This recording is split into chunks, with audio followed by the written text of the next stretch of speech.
বন্ধুরা, আবার মূলা শাক তুলতে আসলাম। মূলা শাকগুলো বড় হয়ে গেছে, তারপরে আবার বৃষ্টি হচ্ছে।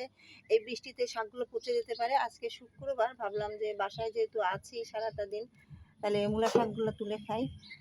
নিজে হাতে শাক লাগিয়ে যখন ইচ্ছা তখনই টাটকা শাক খাওয়া যায়। যারা আমার মতো ছোট ছোট সবজি বাগান করতে চাচ্ছেন, তারা চাইলে ছাদে অল্প জায়গায়ও করতে পারেন।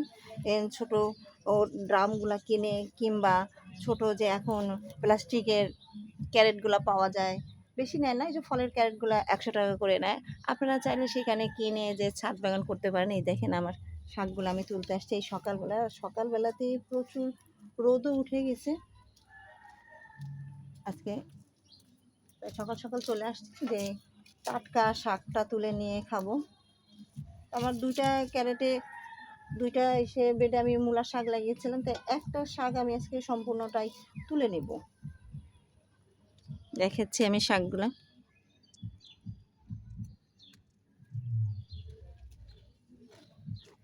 এই শাক সবকটাই আজকে আমি তুলে নেব। তুলে নিয়ে গিয়ে চিংড়ি মাছ দিয়ে রান্না করব।